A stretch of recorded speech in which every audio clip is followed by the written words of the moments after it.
और इस वक्त की बहुत बड़ी खबर, मैं सीधा पॉइंट पे आना चाहता हूं। ईरान ने अपने डिफेंस सिस्टम से अमेरिका की टॉमहॉक मिसाइल को गिराने का दावा किया है। देखिए, ये बहुत बड़ी खबर है। जो लोग डिफेंस इंडस्ट्री से जुड़े हैं, जो इस बात का मतलब समझते हैं कि अगर अमेरिका की टॉमहॉक मिसाइल तबाह करता है ईरान, तो ये ईरान की इस जंग की सबसे बड़ी कामयाबी में से एक है। देखिए, ऑलरेडी अमेरिका इस बात से हैरान है, डोनाल्ड ट्रंप परेशान है, पीट हेगसेथ हैरान है कि कैसे ईरान की जो मिसाइल्स हैं उसने पेट्रियट सिस्टम तबाह कर दिया है, थार्ड सिस्टम तबाह कर दिया है। और उसके बाद अब खबर आ रही है कि अमेरिका की टॉमहॉक मिसाइल को मार गिराया है ईरान ने। जो खबर है पहले उसकी चर्चा करें। The Islamic Revolutionary Guard Corps claims its air defence unit intercepted and destroyed a US made Tomahawk cruise missile over Khenuj in Iran Kerman province before it could reach its target. Iran ने यह दावा किया है जो Kermanshah province है वहां पर एक टॉमहॉक मिसाइल दागी गई थी जिसे ईरान के डिफेंस सिस्टम ने तबाह कर दिया है। According to Press TV, the missile was detected, tracked and neutralised by Iran's air defence unit during ongoing US military strikes. जो खबरें ईरान में हैं, ईरान का जो प्रेस ये दावा कर रहा है कि इस मिसाइल को डिटेक्ट किया गया, डिफेंस मिसाइल फायर की गई और इसे डिस्ट्रॉय कर दिया गया हवा में। देखिए, टॉमहॉक वो मिसाइल है जो अमेरिका की सबसे डेडली क्रूज मिसाइल मानी जाती है। और जब इस तरह की खबरें आ रही थी कि यूक्रेन में टॉमहॉक मिसाइल तैनात होने वाली हैं, तो पुतिन ने जो है वो हाहाकार मचा दिया था कि अगर यहां पर आई तो मैं हमला कर दूंगा सीधा यूरोप पर। यहां तक धमकी दे दी थी उन्होंने। अब ऐसे में आप देखिए, ईरान का ये दावा है टॉमहॉक मिसाइल गिराने का। आप एक बार, अगर टॉमहॉक मिसाइल इतना अहम क्यों है ये पूरा मामला, अगर आप टॉमहॉक मिसाइल्स की जो फीचर्स हैं उस पर डिस्कशन करें। एक तो ये अपने साथ करीब 500 किलो तक का वॉरहेड लेके जा सकती है, यानी 500 किलो तक का बॉम्ब अपने साथ लेके जो है वो ट्रैवल कर सकती है। इसकी स्पीड करीब 900 किलोमीटर प्रति घंटा है, इसकी रफ्तार है। ये बेहद कम ऊंचाई पर उड़ती है, क्रूज मिसाइल है, यानी महज कुछ मीटर ऊपर जमीन पर उड़ती है। इसकी वजह से इसे डिटेक्ट करना, डिस्ट्रॉय करना बेहद मुश्किल होता है। इसीलिए इसे डिटेक्ट करना बहुत बड़ा चैलेंज है। और टॉमहॉक मिसाइल्स के डिटेक्ट करने के बहुत ही कम एग्जांपल्स मिलेंगे अगर आप उसको सर्च भी करेंगे तो। इसमें नेविगेशन सिस्टम है, जीपीएस है, टेरेन मैपिंग है, डिजिटल मैप है, मैचिंग, ये सब जो टेक्नोलॉजीज हैं, terrain counting, matching, telecom technologies, ये इसको बेहद आधुनिक बनाती है। ये अपना रास्ता बदल सकती है, अपने टारगेट को खोज के हिट कर लेगी। यानी देखिए, ये ऐसी चीज़ है टॉमहॉक मिसाइल जो सबसे एडवांस मिसाइल्स में से एक है अमेरिका की, खास तौर पर जब शॉर्ट डिस्टेंस टारगेट की बात होती है। हम अभी आईसीबीएम की बात नहीं कर रहे या बैलिस्टिक मिसाइल्स की बात नहीं कर रहे हैं। ये जो शॉर्ट रेंज मिसाइल्स है जो कम डिस्टेंस से फायर की जाती है, इसमें बहुत ही ज़्यादा ये सटीक मानी जाती है। अब देखिए, ऐसे हालात में एक तो इसको बनाने में बहुत वक्त लगता है, करीब 2 साल लग जाते हैं एक मिसाइल बनाने में, और 34 करोड़ के करीब इसका खर्चा आता है, जो इसकी जो जानकारियाँ हैं।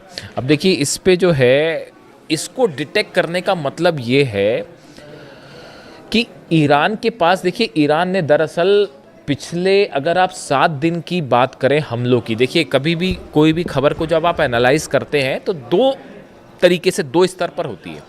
एक तो पत्रकार की तरह मैंने आपको खबर बता दी साहब कि कुवैत पर हमला हो गया, वहाँ पेट्रियट तबाह हो गया, फिर जो है जॉर्डन में हमले हुए, वहाँ थार्ड सिस्टम तबाह हो गया, इस तरह की बातें। एक होती है आप उसको एक्सपर्ट्स के साथ चर्चा करते हैं, उसको समझने की कोशिश करते हैं कि इसके क्या मायने हैं, यानी आप उसका एनालिसिस करते हैं। देखिए, आज मैं सुबह अपना वीडियो जो मैंने डाला, सुबह वीडियो, सीरैम सिस्टम जो है अमेरिका का, वो तबाह किया गया। सीरैम सिस्टम जो कि ड्रोन्स को डिटेक्ट करने में काम आता है, लेज़र की इसमें तकनीक होती है, इस्तेमाल किया जाता है, उसको तबाह किया, ऐसा दावे ईरान के हैं। उसमें बड़े सारे कमेंट आए कि आप जो है ये नहीं बताते हो कि ईरान में कितनी तबाही हुई, आप अमेरिका की तबाही ज़्यादा क्यों बताते हो। मैं इसका एक जवाब देना चाहता हूँ। देखिए, आप अगर मीडिया को देखेंगे तो आपको बड़ी आसानी से ये डिटेल्स मिल जाएंगे कि ईरान में कहाँ हमला हुआ है, ईरान में क्या तबाह हुआ है, ये बताने वाले आपके पास बहुत सारे सोर्स हैं। लेकिन अमेरिका में कितना नुकसान हुआ है, इजराइल में, ये बताना एक तो बड़ा चैलेंजिंग काम है। देखिए, ये दावे करना बहुत ही, इसमें आपको मेहनत लगेगी, रिसर्च लगेगी, आपके सोर्सेज मजबूत होने चाहिए, तभी आप ये काम कर सकते हैं। इसीलिए हम एक कोशिश करते हैं कि आप तक वो खबर पहुंचाएं जो साधारण इजीली आप तक नहीं पहुंच पा रही है। दूसरी चीज़ ये है कि ईरान के जो हमले होते हैं अमेरिकन बेसिस पे या इजराइल में या मिडिल ईस्ट में, यहाँ से खबरें निकालना बड़ा मुश्किल हो जाता है, क्योंकि मीडिया कवरेज पर बैन लग जाती है इन देशों में कि आप जो है वो मीडिया कवर नहीं कर सकते। आप चाहे सऊदी अरब की बात कर लें, चाहे आप यूएई की बात कर लें, सब जगह निर्देश हो जाता है कि भाई इसको कवर मत करिए। इसी तरह का हाल जो है वो कुवैत में भी है, इजराइल से तस्वीरें बाहर आती नहीं है। तो इन हालात में यहाँ से खबरें निकालना बड़ा मुश्किल होता है, लेकिन उसके बावजूद हम ये कोशिश करते हैं। इसीलिए ज़्यादा खबरें ये होती हैं कि ईरान ने कितना नुकसान पहुंचाया, बात नंबर 1। बात नंबर 2, कई बार आप सिर्फ खबर ही नहीं बताते हो, आपको स्टैंड भी लेना पड़ता है कि क्या चीज़ सच है, क्या चीज़ सही है, क्या चीज़ गलत है। अगर 168 बच्चियों पर टॉमहॉक मिसाइल से हमला होगा तो उसकी आलोचना भी होगी। वो मैं सिर्फ खबर ही नहीं दूंगा, उसकी आलोचना भी करूंगा, और जितनी हो सकती है उतनी करूंगा, क्योंकि आप सिर्फ हर बार सिर्फ एक खबर देने तक सीमित नहीं रह सकते। आपको ये भी बताना होगा कि क्या चीज़ सही हो रही है। अगर बच्चे मर रहे हैं फिलिस्तीन में तो उसको बोला जाएगा ये जेनोसाइड है साहब। अगर छोटे छोटे बच्चे मर रहे हैं, 30,000 बच्चों को अगर फिलिस्तीन में भूखा मार दिया जाए तो वो सिर्फ खबर बताने तक कम से कम मैं तो सीमित नहीं रहूंगा, मैं ये भी बताऊंगा कि ये जेनोसाइड है और इसकी आलोचना की जानी चाहिए। ठीक है, तो ये भी बात होती है। दूसरा, आप जब खबरें निकालते हैं वो आपको पता ही है, देखिए मैं इस बारे में कुछ नहीं कहना चाहता। ये इस वॉर के दौरान की करीब 20 से 25 खबरें ऐसी हैं जो हमने प्रिडिक्ट की और वो बिल्कुल सही हुई। जिस दिन अली खामेनी साहब पर अटैक हुआ था, इस तरह की चर्चाएं शुरू हो गई थी कि बस अब तो हार गया ईरान, अब तो हार गया ईरान। हिंदुस्तान में शायद इकलौता हमारा पॉडकास्ट है जिसमें हमने ये कहा था कि आप जंग करके देख लीजिए, ईरान कभी नहीं हारेगा। 5 महीने बाद आप कहाँ खड़े हैं देख लीजिए। हकीकत जानना चाह रहे हैं आप, थर्ड सिस्टम के ऊपर मिसाइल गिरी है, चेक कर लीजिए जाके। तस्वीरें आएंगी बाहर जब आएंगी सैटेलाइट से, ये मैं दावा कर रहा हूं आपको। थर्ड सिस्टम के ऊपर मिसाइल गिरी है। पेट्रियट सिस्टम 3 जगह तबाह हुए हैं। मुझसे कोई कह रहा था कि आप बार बार पेट्रियट, भाई साहब कुवैत में अलग पेट्रियट सिस्टम तबाह हुआ है, बहरीन में अलग तबाह हुआ है, जॉर्डन में तबाह हुआ है। जॉर्डन में तो जहां लगा था ना पेट्रियट सिस्टम, उसके ऊपर खुर्रमशहर 4 मिसाइल गिरी है। पता कर लीजिएगा जाके, अभी दावे आएंगे। 30 प्लेन पिछली बार गिरने की हमने बात कही थी, निकले 42 प्लेन्स गिर गए थे। और इस बार भी अभी बार बार हम कह रहे हैं कि जॉर्डन में बड़ा नुकसान हुआ है। F-15 एक गिरने की और एक जलने की बात आ रही है, अभी आप देखते जाइए। अभी जब इस सीनेट कमेटी बैठेगी और 6 महीने बाद बताएगी कि जॉर्डन के बेस पर क्या हुआ, कुवैत के बेस पर क्या हुआ, बहरीन के बेस पर क्या हुआ, तब पता चलेगा। लेटेस्ट जो अपडेट आ रही है कि कुवैत में जो है वो कुवैत की सेना का एक मिलिट्री का बेस है, उसके ऊपर ईरान ने हमला किया है। लेटेस्ट जानकारी बता रहा हूं मैं आपको। कुवैत में मिलिट्री बेस पर अटैक हुआ, लेकिन वो मिलिट्री बेस ऑपरेट अमेरिका कर रहा था, सैनिक अमेरिका के थे, वॉरहेड्स वहां पे जितने भी युद्ध से जुड़ी चीजें थी वो अमेरिका की थी। उसके ऊपर सीधा स्ट्राइक हुई है, मिलिट्री सेंटर के ऊपर सीधा कुवैत पे स्ट्राइक हुई है। और ईरान का दावा है बड़ी संख्या में वहां भी सोल्जर्स घायल हुए अमेरिका के।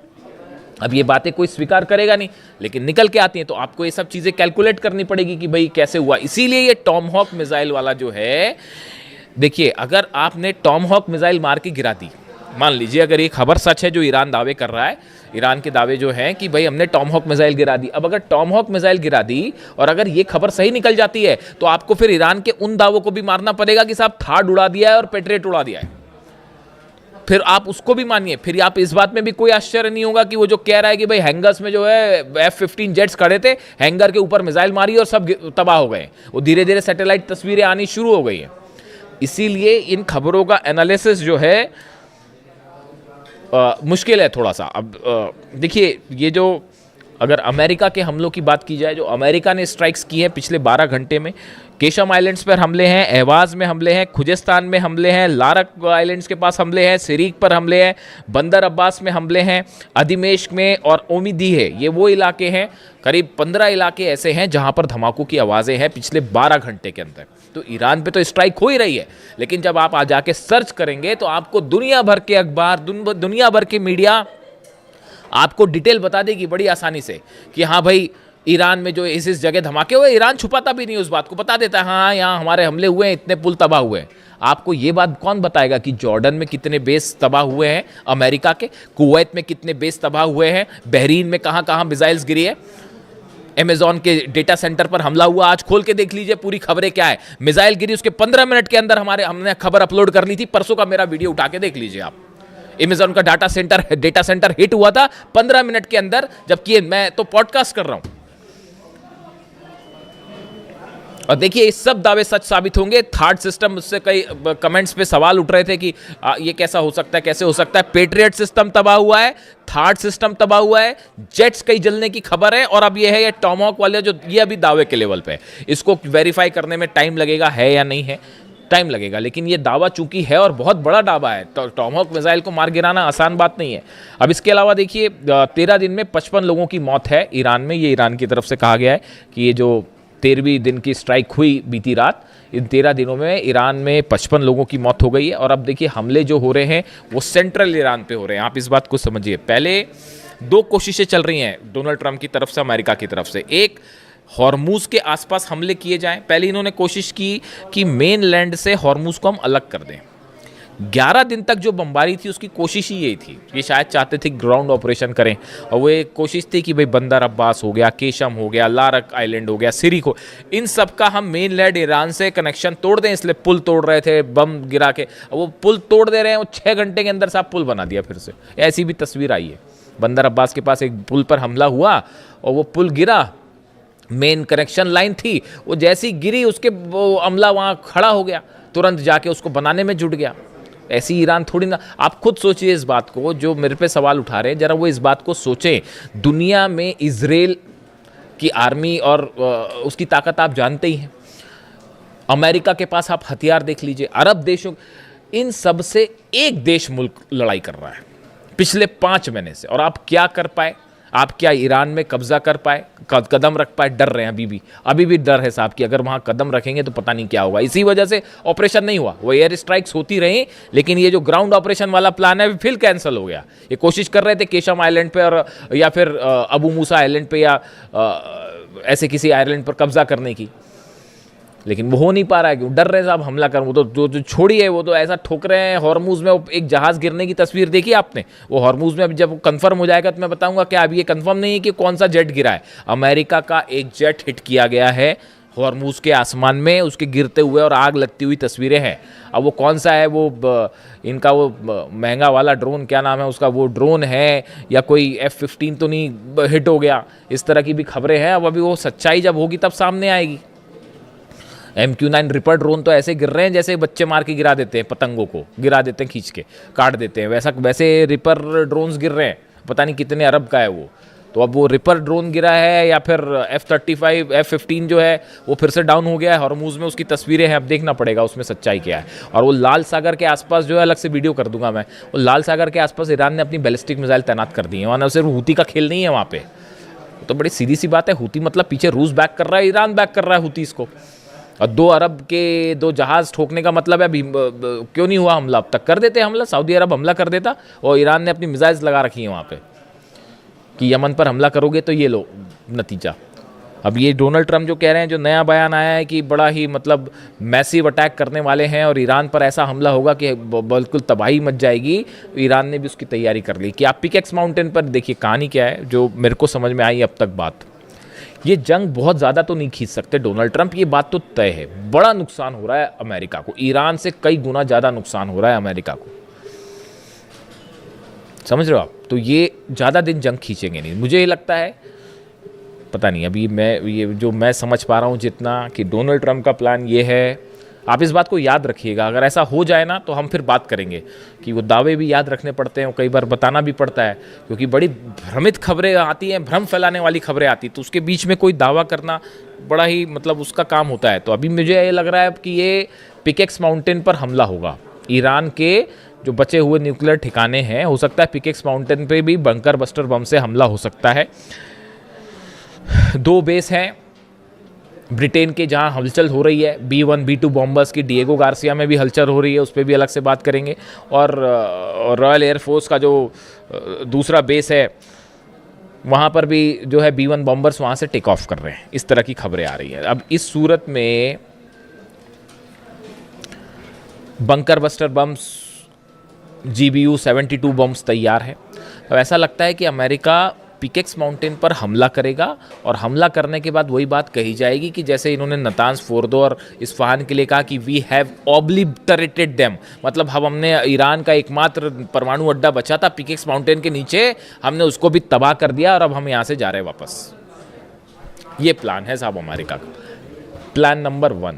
और प्लान नंबर 2 है बड़ी जंग करी जाए, लंबी जंग करी जाए, लेकिन इसकी बहुत बड़ी कीमत चुकानी पड़ेगी डोनाल्ड ट्रंप को। अब वो हिम्मत कर पाएंगे नहीं कर पाएंगे वो आप जानो। ईरान तो तैयार खड़ा है, ईरान कह रहा है आप आइए हमला कर लीजिए, 2 करना है कर लीजिए। आपने 28 तारीख को वो कर दिया है जिसके बाद ईरान के अंदर से डर खत्म हो चुका है। अली खामनी साहब को आपने असैसिनेट करके ईरान की 9 करोड़ जनता को आपने अली खामनी बना दिया है। हकीकत सिर्फ ये है। आप ईरान के लोगों के मेरे वीडियो में कमेंट्स आते हैं, जब इंटरनेट खुलता है वहाँ इलाकों में, तो वो वहाँ भी बड़ी अच्छा, ये मैं बड़ा शुक्रगुजार हूँ इस बात के लिए। मेरे पास ईरान से कमेंट आते हैं, I am so thankful for them. वो वहाँ पे ईरान में वीडियो देख रहे हैं, जो हिंदी जानते होंगे वो देख रहे हैं। एक भाई साहब का एक दिन कमेंट आया, वो तो बहुत ही बड़ी बात थी कि हम जो है वो तेहरान में आपका वीडियो देखते हैं और जो लोग फारसी जानते हैं उनको उसका अर्थ समझाते हैं। ये तो बहुत ही बड़ा कॉम्प्लीमेंट था, बहुत ही बड़ी बात है। तो खैर, तो अब हालात ये है कि डोनाल्ड ट्रंप पिकेक्स माउंटेन पर हमला करने की तैयारी में, और ऐसी भी खबरें आ गई हैं कि ईरान की तरफ से बड़ी वार्निंग दे दी गई है कि अगर हमारे पिकेक्स माउंटेन पर हमला हुआ, जाग्रोस पर हमला हुआ, तो बाकी तो पता नहीं तेल अवीव नहीं बचेगा। तेल अवीव पे हम सीधा हमला करेंगे। वो ईरान ने अपनी प्लानिंग कर रखी है। और मैं आपको बताऊंगा कैसे नेटो के बेसिस पर हमला होने वाला है, यूरोप कैसे खतरे की जद में है, और कैसे जो है वो तेल अवीव से सीधा इजराइल पर हमला कर देगा ईरान, अगर पिकेक्स माउंटेन पर न्यूक्लियर सेंटर्स पर हमले होते हैं तो। लेकिन इस बीच बड़ा डेवलपमेंट ये है साहब कि अब्बास अराक्ची साहब की लावरो से मुलाकात हुई है, रूस के विदेश मंत्री से, और चीन के विदेश मंत्री वांग यी से मुलाकात हुई है। एससीओ समिट हो रही है उसमें, और उसमें काफ़ी सारे डेवलपमेंट हैं। देखिए, बड़ी चीज़ें होती हैं जब आप डिप्लोमेसी की बात करते हैं। देखिए, जितनी लंबी जंग उतनी बड़ी ईरान की जीत, हकीकत यही है। तो अब ये रूस का क्या कहना है, चीन का क्या कहना है, ये सब चीज़ें तय करेंगी कि आगे क्या होने वाला है। लेकिन फिलहाल जहाँ से बात शुरू की थी कि अगर वाकई ईरान ने टॉमहॉक मिसाइल गिरा दी है, तो ये तो ईरान ने वाकई गजब कर दिया है। वीडियो कैसा लगा कमेंट करके ज़रूर बताएं। Thank you so much.